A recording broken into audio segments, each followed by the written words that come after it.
Hi, everyone. Just as a reminder, I am trying to reach 2,500 subscribers by the end of the year. So every time you click that subscribe button, I really appreciate it. Thank you.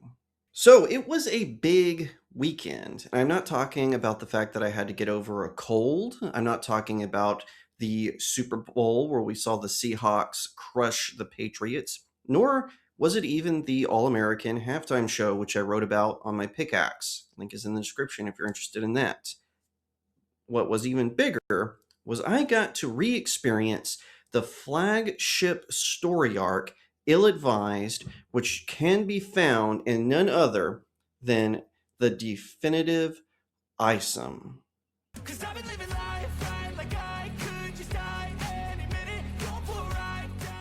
Hi everyone, my name is Jacob Berry. Welcome to the StudioJake vidcast where I talk about all things pop culture. Don't forget to like, share, subscribe, and leave a comment. That really helps me out in the algorithm. And since I'm a smaller channel, you can hype me up. I would really appreciate that. All of you rock. Thank you for tuning in, especially today because we're talking about one of my favorite topics of all time, that being comic books. So yeah, I got my very own copy of the definitive Isom. So for the uninitiated, Isom is the flagship hero of the Rippaverse. That is the comic book publishing company started by Eric July. And let me tell you something. I was on board with Isom #1. I wasn't really sure how I would feel with the other releases, but then Alpha Core got me hooked, and then Yaira made me ride or die. That is how much I love the Rippaverse, and I am so excited to talk about the definitive Isom. By the way, forgive me if my voice does sound a little strange. I did have to get over a cold this past weekend, so apologies if I do sound a little strange. No, it's not the mic messing up, it is just my sore throat. We're going to kick things off with my review of the Definitive Isom Volume 1, which you can find at my website, studiojakemedia.substack.com. The link to that is in the description as well. Without further ado, let's kick this off. If you were there from the beginning, you remember how the flagship Rippaverse hero Isom changed the indie comic world. Now you can experience it in a bold new way with the Definitive Isom Volume 1. Avery Silman, a retired Texas rancher and former hero known as Isom, is roped back into the action when his sister Altana calls for help with a missing friend turned criminal, Darren Fontaine. Things ramp up with run-ins involving the superhero team Alpha Core, a powerful new femme fatale named Yaira, and mysterious supernatural beast on his ranch, and even alliances with intriguing figures like the magical Sydney Bloodruth, polymath Cato Gooding, and tech wizard Lincoln Oozbid. On the writing side, Eric July knocks it out of the park with compelling, fun pacing that hooks you right away and keeps the momentum going strong through all 3 issues. The characters come alive as everyday folks you can root for, avoiding any pandering or forced politics, and the world building teases a bigger Rippaverse without overwhelming the core story. It is an excellent execution that moves seamlessly in this new edition. It is all about expanding the Rippaverse with superpowered beings called Excepts, thrilling action, and a personal quest that feels grounded and relatable, wrapping up in a bold, satisfying finale. Without major spoilers, it leaves you pumped for more. The artwork is a highlight too, with Cliff Richards delivering dynamic, pulse-pounding action sequences that really shine in the battles against monsters and villains, like that epic showdown in a burning industrial park. Sebastian Chang steps in seamlessly as the colorist to keep the visuals fantastic and immersive. Experiencing the Isom ill-advised arc in this definitive edition was a total blast. It is a high-quality, thrilling ride that is well worth diving into it if you are into fresh superhero tales with heart, grip, and excitement. It's got that classic comic vibe, but feels modern and unapologetic, something Rippaverse fans love to see. I cannot wait to see what comes next for Isom and the rest of the Flores Park residents. Now that's my official review of the definitive Isom, but there is something I left out because I did want to talk to you about it here on screen on my vidcast. So this is kind of an exclusive part of the review, but I freaking love this cover. This has so many really cool images from the comics. You know, you've got enemies, you've got allies on it, you've got his family here at the bottom. Isom in different poses, engaging like with demonic monsters and whatnot. I think the lettering for the definitive Isom is really cool as well. Not to mention him standing up ready to fight. That is something that I love about the Rippaverse is they just pay so much attention to detail, especially with their covers. Now, since this was more of a graphic novel or an omnibus, they did do two versions of this. There was a soft cover version, but since I have been there since the beginning, I decided to go ahead and treat myself to the hardcover version of the definitive Isom. It is such incredible writing, artwork, and it really starts the lore of the Rippaverse off very well.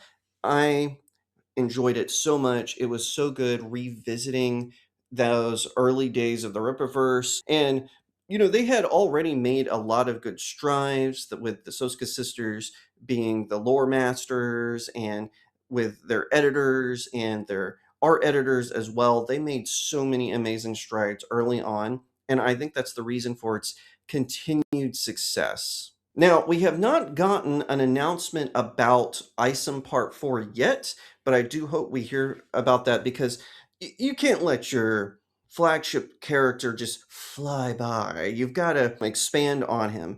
In fact, one of the things I hope for with the Ripazine is that it does not just become a magazine for new spin-off characters, even though that is cool. I like that about it. That's how Sersha and Dirty Deeds got their start, but I do hope that maybe the Ripazine will also be used to expand on the lore of characters when their main books are, sort of in production. So like it could have a short story featuring Isom or one featuring Gooding.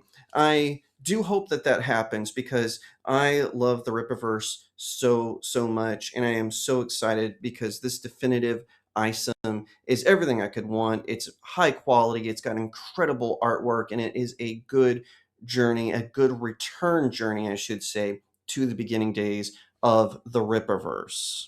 What do I think comes next for the Rippaverse? Oh my gosh, I don't even know where to begin with that. But I do have some ideas on what I think they're going to announce. Now, hopefully, I'm not putting the cart before the horse. I am pre recording this after all. So if one gets made, I'll be very excited. All right, so what do I think is going to happen? Now, a frequent viewer of my YouTube channel, he sent me what he thought was his predictions, that being Capstar Saber. He gave me permission to use his list as a basis, so here we go. I think we're going to get an Isom 4 announcement. Now, I don't know if it'll be released in 2026, but I do think that it will at least get announced. We'll get a whole new arc since the Ill-Advised arc closed, and I'm very excited about that. I think we're going to get Ripazine 7. I know we're already into 5 and 6, but I do think Ripazine 7 is going to come along. I think it's going to be a big hit, just like the previous Ripazines. I think it's going to really bring out the fans and everything. Now, I didn't think about this, but again, Capstar Saber reminded me of this. I think we're going to get a Zaylin What Kills Must Die reissue, because if you don't remember, the original one had kind of a printing mistake on one of their full pages. So I do think that we're going to get a reissued version of Zalem, or at least one that goes with, and knowing the Rippaverse, they'll probably give us a coupon code along with that for those of us who bought it and stuck with the misprinted version just because we wanted to read the story. So glad I did that because it was a very good story. And speaking of which, I think we will get a Zalem sequel announcement as well. Now, here are two that I am really hoping for, that being Bloodruth 3 and Gooding number 2. I definitely want to hear, and I will admit those are kind of wishful ones, but I would like to see that because I really love both of those characters.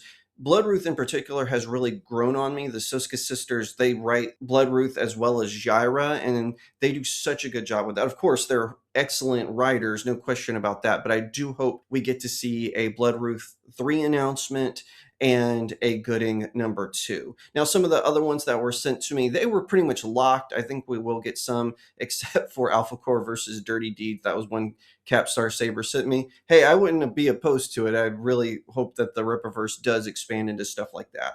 But whatever the case may be, I am very excited for what is coming next in the Rippaverse. So I hope you enjoyed my review of the definitive Isom. Like I said, get your hands on it. It is really cool. It really rocks. And I think you're going to have a good time reading it. Also, I hope you liked my Rippaverse predictions. Like I said, I aligned a lot with the commenter who sent me those. So that's great. And I really thank you. If you have a suggestion, please let me know in the comment section below. But also, if you have a suggestion on what you would like me to cover next, I know I was out of pocket for a while, so I'm behind on a lot of pop culture stuff, but if you want me to do a dedicated video about something, great. I actually have a couple of Batman lore videos planned. Some are going to be lore universe, some cartoons, comics, and coffee, or they're going to be my regular vidcast, but I'm very excited about what I have coming up next. Like I said, please let me know in the comment section below what you think. If you liked that video, be sure to give it a like, share it out to all your friends, leave a comment to what you think, and check out my YouTube communities page. As I mentioned, I am trying to grow both my YouTube and Rumble channel to 2,500 subscribers. So every time that you subscribe or let a friend know about me, that really helps me out. Thank you. Check out my website. I've got even more pop culture articles, not just about the Rippaverse, but about all of your favorite comic books, animes, TV shows, and films, so much more. Different tiers unlock different perks, including being able to pick out certain topics for the website and for here on the vidcast. So pretty good deal. On that same website, there's a conveniently titled Buy My Books section. It's where you can pick up one or all four of my novels. There are links all over the place, but they're all available on Amazon.com, so I hope you check them out. Leave me a 5-star review. It really helps out small indie creators like myself. Once again, thank you so much for watching, and I'll see you next time right here on Studio Jake.